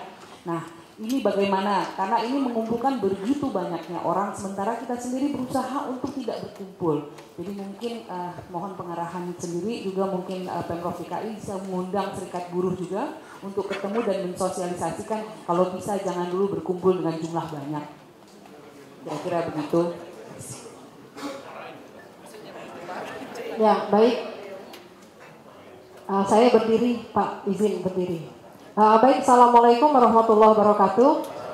Ya, nama saya Heni dari DPD HPI DKI Jakarta, Dewan Pimpinan Daerah Himpunan Pariwisata Indonesia, Jakarta. Baik Pak, di sini kami ingin menyampaikan beberapa kata, cuma satu saja sebenarnya, satu hal. Berkurangnya wisatawan mancanegara dan wisatawan Nusantara karena setiap negara membatasi warganya untuk berpergian, itu sudah pasti, ke negara lain, serta psikologi masyarakat untuk tidak berpergian. Saat ini sudah rata-rata khususnya di Jakarta, kita juga sudah mengurangi untuk berpergian dan di provinsi lainnya. Ini juga berpengaruh kepada kami Pak sebagai profesional tourist guide yang memang baik wisatawan mancanegara maupun wisatawan Nusantaranya berkurang. Dan pastinya kami juga terima kasih sekali kemarin kami di Sparekraf bersama Kepala Dinas kami Pak Cucu, kami juga sudah diberikan pengarahan dan sudah ada surat edarannya. Dan ini juga wawasan kami semakin luas tentang COVID-19 ini. Dan tentunya kami selaku garda terdepan pariwisata Indonesia, selaku prawisata, bila kami menemukan baik wisatawan mancanegara maupun wisatawan Nusantara dengan gejala-gejala yang telah kita ketahui bersama, kami akan berkoordinasi dengan pihak terkait, terutama dengan tim kesehatan. Tadi informasi terakhir kami menelpon dan yang memang diduga terkena ada gejala itu memang di karantina, tidak untuk mendatangi tapi kita menelpon. Mudah-mudahan semuanya baik-baik saja dan ke depan semakin baik. Terima kasih. Wassalamualaikum warahmatullahi wabarakatuh. Ini udah 10. Mengingat-ingatnya pun menantang. Karena dijawab semuanya. Jadi cukup dulu ya Bu, sekarang 10. Nanti Pak Catur jawab yang terkait dengan pengendalian COVID, dan Ibu Ani ini adalah Ibu Dr. Ani, beliau Wakil Kepala Dinas Kesehatan. Kemudian nanti yang terkait perekonomian sebagian akan dijawab oleh Bu Sri. Tapi saya ingin sampaikan overview-nya dulu Bapak Ibu sebelum terkait ini. Satu, mengenai kondisi perekonomiannya dan konsekuensi yang dihadapi oleh kita semua akibat ini. Nanti Ibu Sri nanti akan lakukan pengumpulan diskusi yang lebih terbatas, yang relevan dengan kasus-kasus yang dialami oleh Bapak Ibu. Karena itu tidak bisa dibahas, ini kan multiple sektor nih. Sektornya beda-beda, tantangannya beda-beda. Jadi nanti kita akan bahas sendiri satu persatu. Hotel punya tantangan beda. Penyelenggara pameran punya tantangan yang berbeda. Mall ini punya tantangan yang berbeda. Jadi kemudian itu satu. Kemudian yang kedua yang terkait dengan SOP. Nah, kita nanti akan siapkan SOP-nya Bapak Ibu, yang secara detail yang bisa Bapak Ibu pegang. Tadi yang disiapkan garis besar ada semua di situ, cuma diterjemahkan satu-satu. Misalnya soal disinfektan. Disinfektan itu nanti akan dibutuhkan. Tapi sekarang kita ini juga mau memastikan produksinya cukup, karena demand-nya langsung tinggi, di mana-mana akan ada kebutuhan. Nanti kita bahas sendiri, termasuk masker dan lain-lain. Kita ini sering operasi pasar, operasi pasar beras, pasar sembako. Seumur-umur baru operasi pasar masker. Iya, tapi baru kemarin kita melakukan operasi pasar masker. 1 juta masker di drop di Pasar Jaya. Itu memang unik, dan sekarang kita sedang ambil lagi juta lagi masker untuk dipasang untuk operasi pasar. Kemudian ada masalah terkait dengan soal karyawan Bapak Ibu. Nanti kita harus bahas agak khusus. Jadi dari Asosiasi Penyelenggara Umroh tadi Ibu siapa namanya Bu? Maaf. Bu Ati deh. Insya Allah nanti kalau penguatan bisa dikuatkan Bapak Ibu. Mintanya penguatan sana. Whatever that means gitu ya. Kan penguatan Bapak Ibu. Nanti kita coba cari caranya. Tapi itu aja dulu. Saya meminta Pak Catur untuk pertama Bu Siana soal kapal pesiar. Itu Pak Catur coba jawab soal itu. Kemudian Pak Catur juga jawab mengenai SOP, dan tadi dari Mas Abi ada soal kolaborasi. Silakan Pak Catur.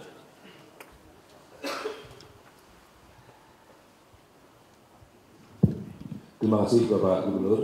Izin Bapak Gubernur, saya mencoba menanggapi pertanyaan dari Bapak-Bapak dan Ibu-Ibu. Yang pertama dari Ibu Yana, kebetulan juga sudah kontak saya terkait dengan kapal ini. Jadi dapat saya sampaikan Bu, jadi dalam posisi sekarang Dinas Kesehatan sedang berkoordinasi dengan KKP. Karena memang sesuai dengan ketentuan terkait dengan pendaratan di bandara adalah kewenangan KKP, sehingga mudah-mudahan informasi ini akan segera bisa diperoleh dalam waktu secepatnya. Nanti untuk teknisnya bisa berkoordinasi dengan Ibu Ani. Beliau adalah Wakil Kepala Dinas Kesehatan. Kemudian yang kedua, yang berkaitan dengan kegiatan-kegiatan termasuk tadi pameran. Jadi dapat kami sampaikan Bapak bahwa Pemprov DKI Jakarta sudah menerbitkan ya, tim review, di mana tim review ini nanti akan meneliti dan mengkaji usulan-usulan yang disampaikan oleh masyarakat. Dari pengajuan usulan-usulan kegiatan ataupun keramaian ataupun hiburan tadi termasuk tentunya berkaitan dengan pameran, maka akan dilakukan review, di mana dari review itu nanti akan ada 3 keputusan. Yang pertama adalah ditunda, yang kedua adalah dilanjutkan tetapi dengan berbagai persyaratan, dan yang ketiga adalah tidak diberikan izin. Nah, tentu di dalam konteks dilanjutkan dengan syarat ada beberapa pertimbangan-pertimbangan yang menjadi landasan kita, di antaranya misalnya rasio kepadatan, kemudian juga jumlah dan dari asal peserta. Karena tentu saja kalau memang itu berasal dari kota-kota yang pada saat ini menempati posisi teratas sebagai kota atau negara yang terpapar, itu tentu menjadi pertimbangan kami yang sangat tinggi. Kemudian juga ada soal pengisi acara, setting, layout, dan sebagainya. Dan di situ juga nanti akan ada kewajiban bagi para penyelenggara untuk memenuhi ketentuan-ketentuan yang telah digariskan. Jadi antara lain adalah berkomitmen untuk memastikan bahwa tidak ada yang terindikasi di dalam kegiatan itu. Kemudian juga menyediakan tenaga-tenaga medis selama pelaksanaan. Kemudian yang terpenting lagi adalah mendata riwayat dari para peserta dan pengisi. Dari situlah kemudian nanti tim review akan bisa menyatakan apakah kegiatan ini ditunda, dibatalkan, atau dilanjutkan dengan beberapa catatan sebagaimana yang tadi telah disampaikan. Yang berikutnya berkaitan dengan kolaborasi, Pak. Jadi tadi Bapak Gubernur sudah menyampaikan bahwa keberhasilan di dalam pelaksanaan ini terutama adalah bagaimana kita berkolaborasi dengan seluruh komponen masyarakat. Karena tidak mungkin pemerintah bekerja sendiri untuk melaksanakan kegiatan ini. Salah satu poin yang paling krusial ketika kita berbicara kolaborasi adalah tadi yang disampaikan Pak Ridwan. Terima kasih Pak Ridwan. Jadi bagaimana seluruh komponen-komponen masyarakat, terutama dari bapak-bapak yang hadir di sini, ikut memanfaatkan atau menggunakan properti ataupun kantor-kantor bapak, bahkan mungkin yang di sini mengelola media juga bisa menjadikan sebagai wahana kita untuk memberikan sosialisasi kepada masyarakat. Karena dengan memberikan sosialisasi kepada masyarakat, maka kita bisa memastikan bahwa masyarakat betul-betul memahami apa yang harus dilakukan untuk menghindari kemungkinan terjadinya penularan. Dan bahan-bahan promosi, Pak Ridwan, tentu seperti tadi yang disampaikan Bapak Gubernur, nanti sebagaimana tadi disampaikan Bapak Gubernur akan disampaikan, termasuk bahan-bahan promosi lainnya yang sudah bisa diperoleh dengan hanya QR code. Jadi nanti kami sudah bisa sampaikan. Dan tentu saja Bapak-Bapak kami harus laporkan, harus sampaikan pada kesempatan yang sangat baik ini. Kami juga pada saat ini membutuhkan banyak sekali alat-alat yang berkaitan dengan kesehatan yang faktanya pada saat ini sangat sulit didapat di pasaran, termasuk hilang.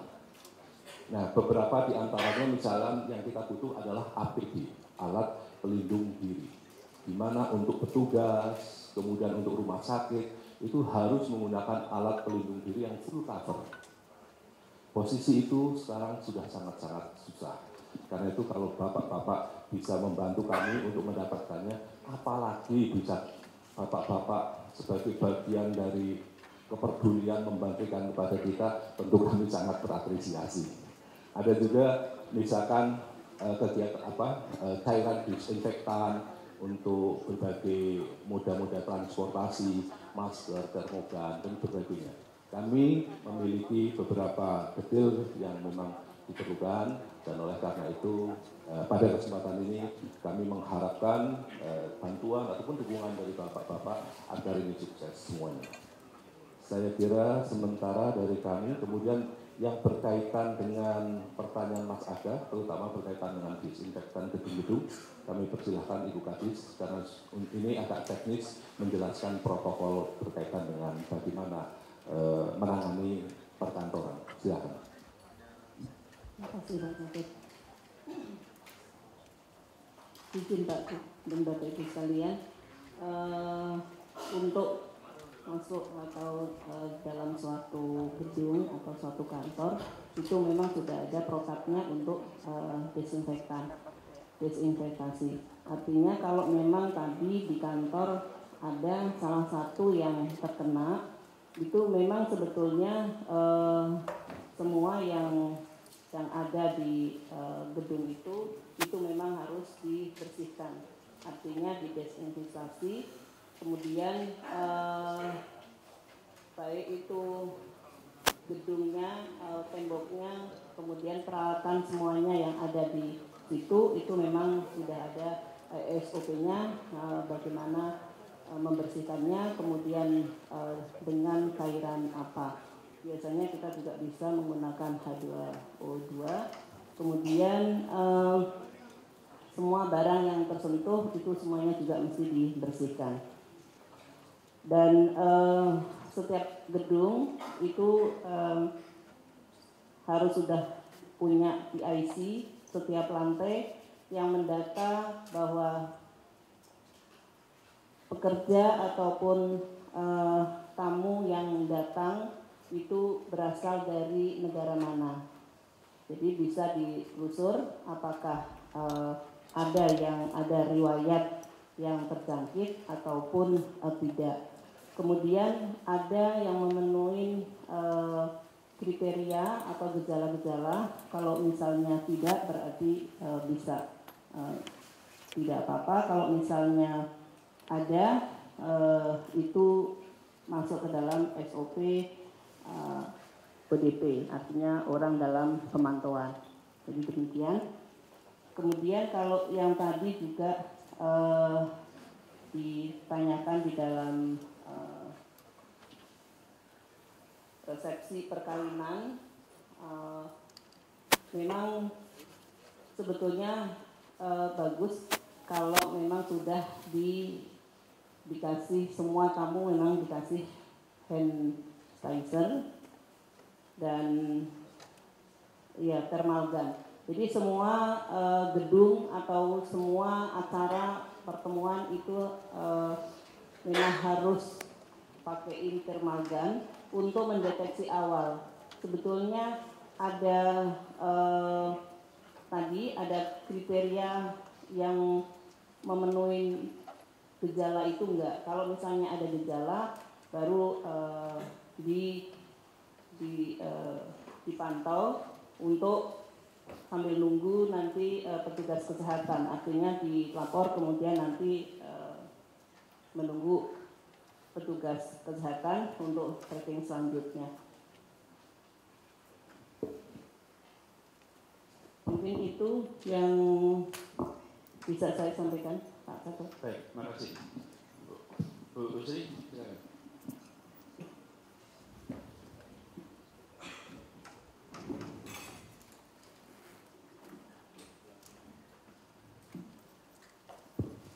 Baik, bismillahirrahmanirrahim. Assalamualaikum warahmatullahi wabarakatuh. Terima kasih Bapak Gubernur. Bapak Ibu sekalian, dari Asosiasi Pengusaha semua dan Bapak Ibu yang hadir di sini, saya kira nanti salah satu PR dari Pak Gubernur ke saya adalah bagaimana kita kemudian mengantisipasi dampak COVID-19 ini terhadap ekonomi Jakarta. Nah, setelah ini kita akan segera arrange waktu ketemu Bapak, ya termasuk tadi PHRI, mall dan lain-lain. Karena tadi kalau kita bicara insentif dan lain-lain rasanya kita bisa bicarakan. Ya, tadi terkait dengan apakah misalnya pajak hotel dan lain-lain, ada penundaan dan lain-lain, itu saya kira bisa kita diskusikan lebih detail. Kemudian termasuk mall, retail dan lain-lain, karena rasanya tidak hanya dari sisi tadi hotel, restoran lain-lain, tapi saya juga concern terkait kesiapan kebutuhan pokok. Bapak Ibu sekalian, nanti dengan Aprindo kita juga harus ketemu nih gitu ya, nanti Bapak untuk bagaimana kita sama-sama nanti dengan BUMD kami menyiapkan, jangan sampai kemudian masyarakat juga resah. Kita harus pastikan juga bahwa kita semua siap gitu dalam kondisi seperti ini. Kemudian tadi Ibu dan terkait serikat pekerja ya, Ibu kebetulan juga Dinas Tenaga Kerja juga koordinasi di perekonomian. Saya kira nanti kita bisa sampaikan semacam himbauan kepada para serikat pekerja untuk sementara tidak melakukan demo dan lain-lain. Karena kami lakukan Pak Gubernur yang kemarin demo terkait Omnibus Law juga kelihatannya mereka sama sekali belum mau tahu ini tentang bagaimana harus bersikap dan lain-lain. Saya disalamin semua tuh kemarin. Ya kan belum paham Pak, gitu lah. Jadi itu kebetulan kemarin saya mewakili Pak Gubernur menerima perwakilan dari teman-teman serikat pekerja, itu juga saya sudah sampaikan. Jadi sangat memprihatinkan sih Pak, gitu rasanya. Pertama teman-teman itu belum sama sekali belum paham sebenarnya bagaimana kita memproteksi diri dan lain-lain. Jadi intinya nanti kita akan undang Bapak Ibu sekalian, tentu sesuai dengan nanti bidang usahanya ya. Tapi secara umum sebetulnya ada yang bisa kita bicarakan yang umum, kemudian nanti detailnya. Mungkin minggu depan sekitar Selasa Rabu Pak, nanti kami undang untuk segera kita bicarakan. Demikian Bapak. Ya.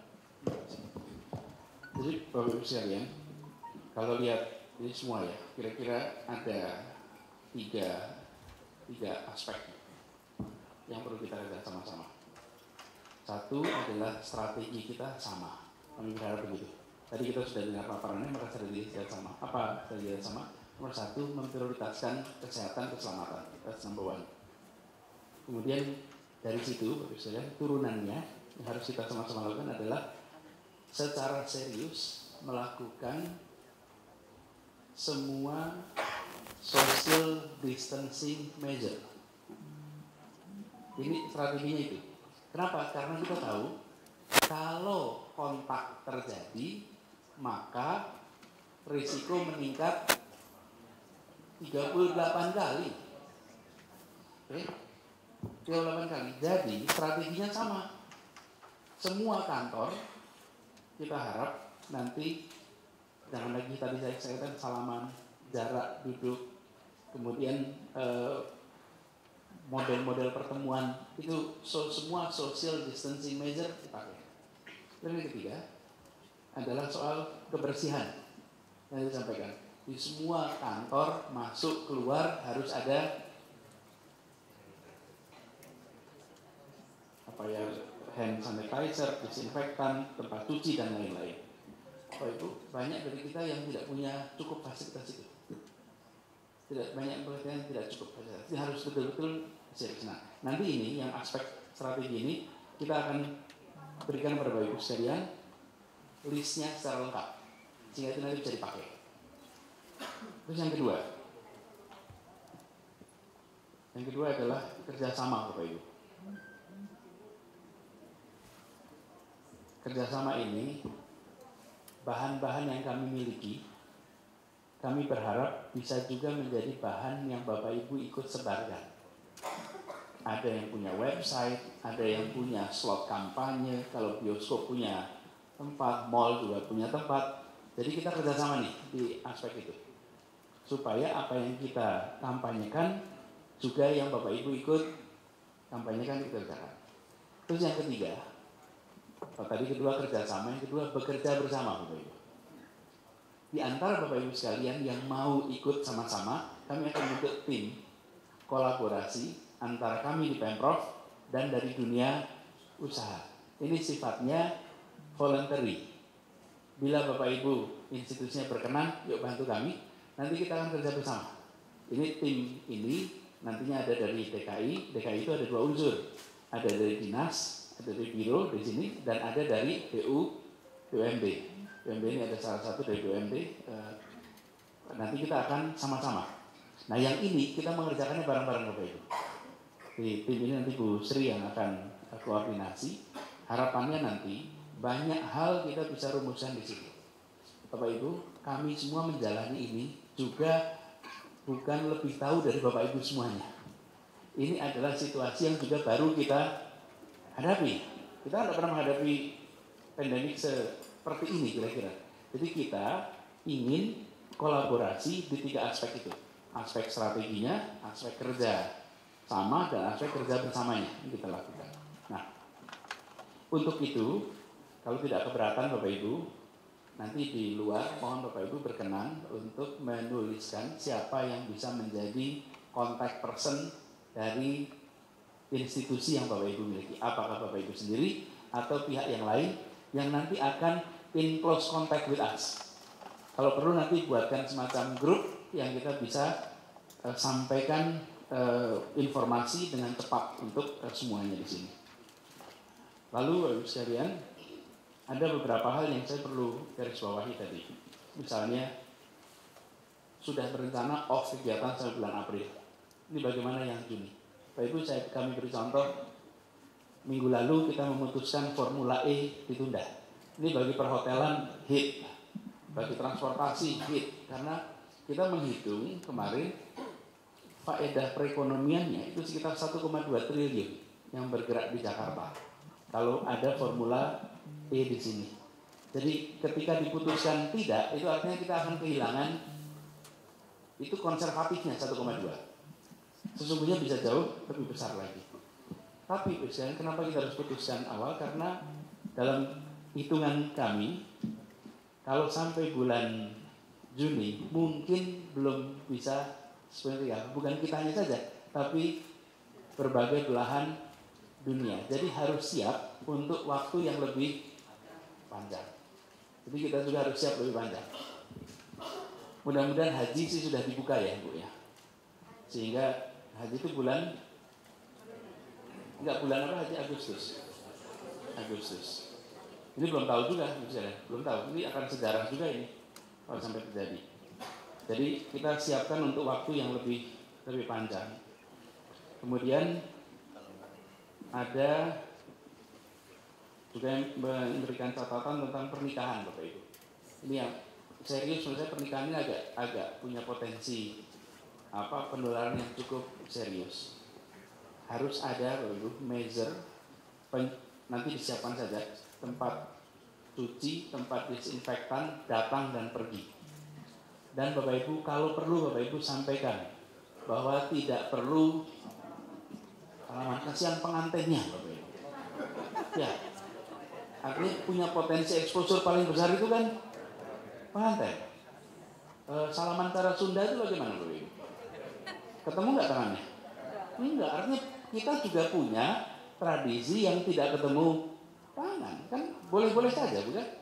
Jadi nanti kita coba dorong dan asosiasi harus mensosialisasikan sehingga risiko penularan di tempat-tempat itu bisa dikurangi. Jadi ini tidak harus, itu bukan kegiatan yang perlu izin dari pemerintah, tapi itu adalah mekanisme kampanye yang sangat efektif. By the way, Bapak Ibu, ketika kami memutuskan Car Free Day itu ditiadakan, salah satu tujuannya adalah untuk membangun kesadaran warga Jakarta atas potensi penularan corona ini. Kemudian nomor 112 supaya menjadi nomor yang dihafal oleh semuanya. 112.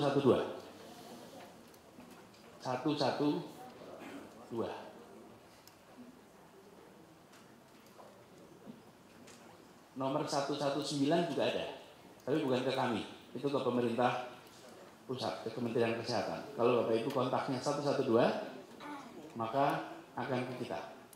Dulu sebelum krisis 119 dikontak, begitu dari Jakarta dikembalikan ke Jakarta. Tapi kalau sekarang kalau kirim ke pusat langsung dipegang oleh pusat. Sementara yang nanti eksekusi adalah dari Jakarta. Jadi daripada lama-lama Bapak Ibu, lebih baik langsung ke 112. Ini tadi saya sampaikan himpunan pemandu dan lain-lain, kalau ada itu kontak ke 112. Kemudian demo tadi sudah disampaikan, ini memang delicate. Di satu sisi kumpulan orang ini berisiko, di sisi lain proses tuntutan atas omnibus law itu cukup tinggi.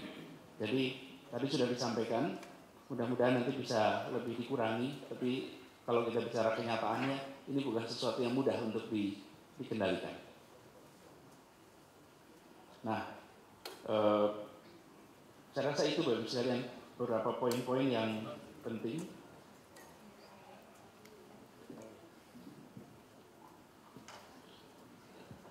Ada dari Telkom juga ya di sini ya? Telkom dan Telkomsel. Ya. Terima kasih nih Telkom ini sudah kerja. Ini contoh kerja bersama ini. Sudah membantu kita membuat nomornya jadi hunting, nomor 813, sehingga punya 10 line untuk bisa mengelola itu. Terima kasih, kita beri tepuk tangan untuk teman-teman di situ. Karena 0813 itu satu line sekarang bisa menjadi 10 untuk bisa menghandle lebih banyak. Nah, kami berharap sekalian bila Bapak Ibu punya resources yang Bapak Ibu anggap bisa bermanfaat untuk publik semua, seperti itu kabari kami. Karena kita mau yaitu tadi kerja yang poin ketiga, kerja bersama. Jadi kita lakukan sama-sama. Apakah masih ada yang lain sebelum kita akhiri? Yang beda sekali. Kalau sama nggak usah. Kurang lebih sama nggak usah. Tapi kalau beda sekali nggak apa, silakan. Beda dengan tadi.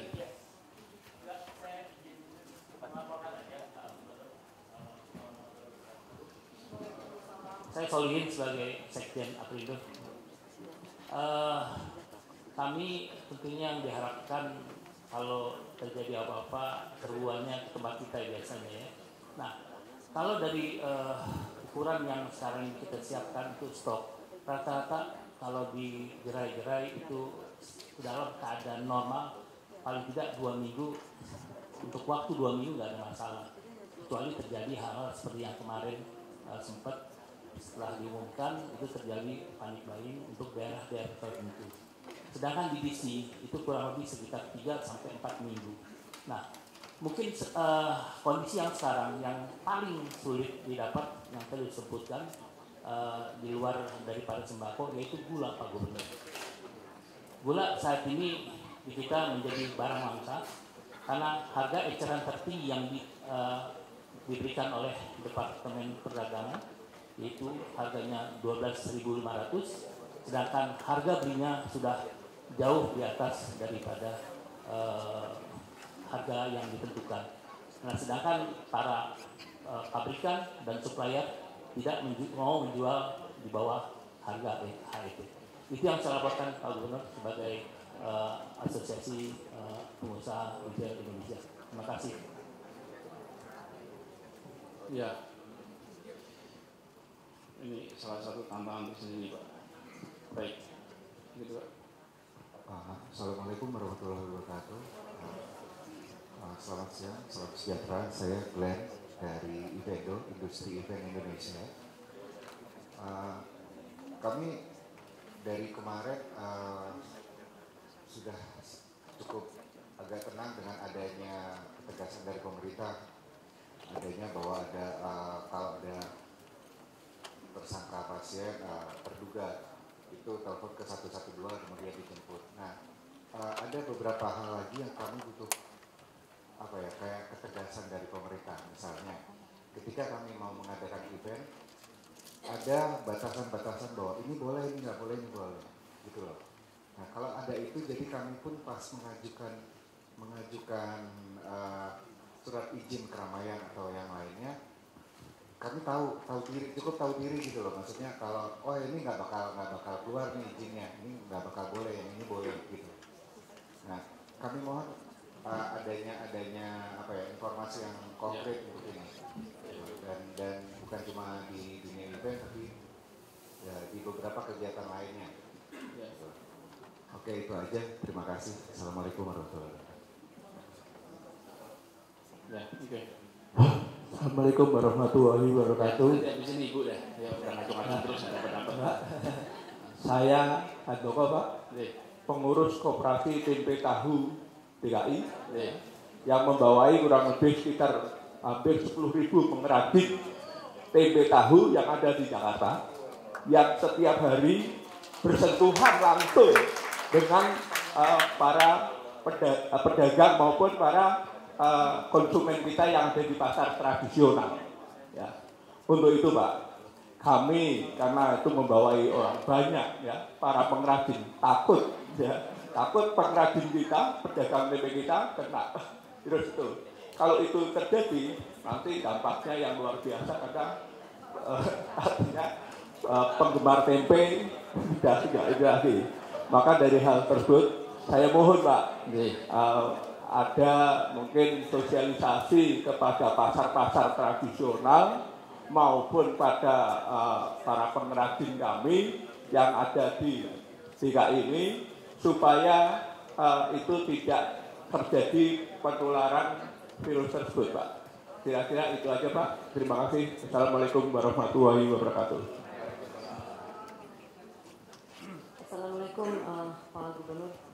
Dan saya dari G Healthcare Indonesia hanya ingin menanyakan tidak terkait dengan kesehatan Pak, tetapi sedikit berbeda karena kita tahu kasus yang pertama COVID dari daerah Depok dan sedangkan Jakarta sering sekali adalah Jabodetabek Pak, di mana misalnya karyawan kami itu banyak rumahnya dari daerah luar Jakarta. Nah untuk itu barangkali bagaimana saran atau bagaimana koordinasi se-Jabodetabek Pak. Assalamualaikum warahmatullahi wabarakatuh. Ya. Oke, cukup ya Bapak Ibu. Karena begini, tentu masih banyak hal yang ingin dibahas. Saya tidak ingin holding Bapak Ibu terlalu lama. Bapak Ibu juga banyak urusan. Jadi kita buat produktif saja sampai jam 3. Sesungguhnya udah habis itu Bapak Ibu bisa bekerja lagi. Bila ada yang perlu didiskusikan lebih jauh, nanti lebih baik one-on-one saja. Sehingga jauh lebih daripada seluruhnya menjadi tidak produktif waktunya. Nah, Pak Solihin, ini memang kita sedang usahakan Bapak untuk bisa mendapatkan kewenangan otoritas untuk bisa melakukan impor, terutama gula, supaya bisa tekan harga. Nanti kita coba, nanti Bu Sri ya, kita akan bicara lebih jauh. Ini concern kita semua. Sejak kemarin kita sudah dapat, beberapa hari ini sudah dapat tekanan soal itu. Harusnya kita bicaranya di Merdeka Timur Pak ini. Bukan di Merdeka Selatan Pak. Merdeka Selatan ini urusnya DKI nggak boleh impor-impor Pak itu. Tapi kalau nggak ada barangnya gimana gitu kan? Nggak ada barangnya kita harus bergerak. Gitu. Iya. Ini fardu kifayah Pak. Kalau belum ada yang mengerjakan wajib kita mengerjakan.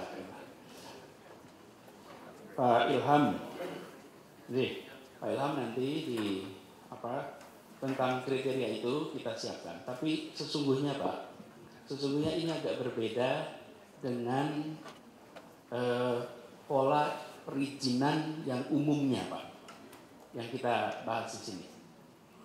Kalau dengan pola umumnya itu begini, melihat dari aspek security, melihat dari aspek itu kita bisa buatkan ukuran yang standar semua. Sebenarnya kalau ini kami malah mengusulkan Bapak juga asosiasi itu membuat self assessment atas event-event apa yang punya risiko penularan. Karena Bapak yang bisa merasakan Pak, event-event apa yang punya risiko penularan yang tinggi. Karena intinya kan kontak, bukan Bapak? Jadi Bapak juga lakukan itu, kami buatkan kriteria.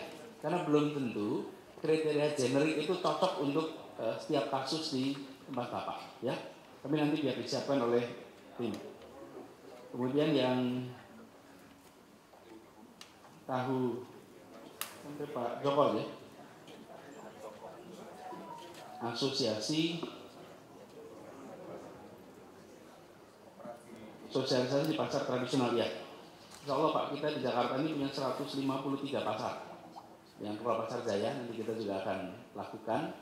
Nah, khusus untuk home industry seperti Bapak nanti Coba itu menjadi masukan Pak untuk tim menyiapkan khusus untuk home industri. Ya.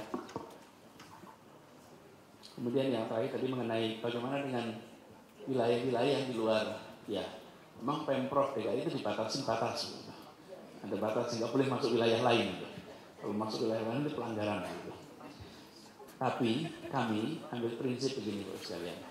Bila ada kejadian di luar Jakarta itu menjadi concern kita. Karena kebanyakan aktivitasnya di Jakarta juga. Siang hari juga di Jakarta. Nah, koordinasi jalan. Dinas Kesehatan itu berkomunikasi baik dengan pusat maupun dengan Dinas Kesehatan di kawasan-kawasan yang lain. Jadi kami komunikasi sangat intensif. Dan tetangga-tetangga kita ini kolaborasinya dekat. Jadi kami tidak masuk langsung ke sana, tapi dari sisi partnership itu jalan terus. Dan perlu kami sampaikan dulu dalam konteks ini, apakah warga Jakarta atau bukan warga Jakarta, bila ada masalah di Jakarta, maka kami akan handle. Jadi kita pokoknya ada masalah di Jakarta, kita akan handle. Jadi itu yang kita lakukan selama ini. Karena uang ini soal kantong kanan, kantong kiri kok itu. Ini kan uangnya uang negara semua, cuma lewatnya beda-beda. Jadi itu sebabnya kenapa kita juga hibah ke Bekasi, hibah ke Depok, hibah kemana itu tidak ada masalah itu. Dari mana uangnya? Uangnya juga dari mereka yang bekerja di Jakarta. Jadi cara pandangnya tidak cara pandang dengan kompartemen gitu, kita satu kesatuan. Jadi insya Allah kita akan lakukan langkah-langkah yang harus kita kerjakan. Bapak Ibu sekalian, rasanya sudah banyak hal yang kita bahas. Dan gimana?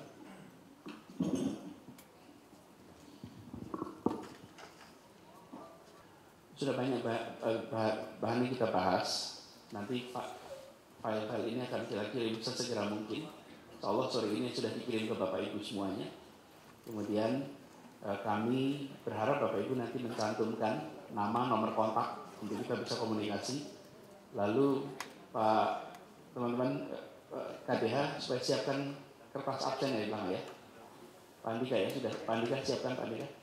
Kemudian kami juga sekalian sebagian dari Bapak Ibu ini memiliki slot-slot untuk kampanye publik. Slot-slot kampanye publik, apa itu di televisi, apa itu di radio, apa itu di media manapun. Ya, bantu untuk mengkampanyekan ini. Karena tidak cukup channel pemerintah saja ya bekerja, nah mungkin. Sementara virus itu tidak milih PNS atau bukan. Iya, nggak milih. Jadi nggak bisa hanya pemerintah saja. Jadi kita semua dorong untuk kampanyekan. Kami akan terima kasih sekali bila semua materi-materi kampanye kita itu Bapak Ibu ikut duplikasikan. Karena dijamin tidak ada foto gubernur di tempat itu, sama sekali tidak ada. Bapak Ibu boleh cek, nggak ada sama sekali. Tidak boleh ada foto gubernur. Tidak ada foto APS, tidak boleh. Karena ini adalah soal kepentingan semuanya. Ini kepentingan publik yang netral dari segalanya. Jadi kita menomorsatukan itu, kami mohon bantuan dari Bapak Ibu semuanya. Barangkali ini Bapak Ibu sekalian, terima kasih atas kehadirannya dan kami berharap bila masih ada concern, salah satu dari kita akan berada di sini untuk ngobrol lebih jauh supaya bisa ditanggapi concernnya. Terima kasih. Assalamualaikum warahmatullahi wabarakatuh.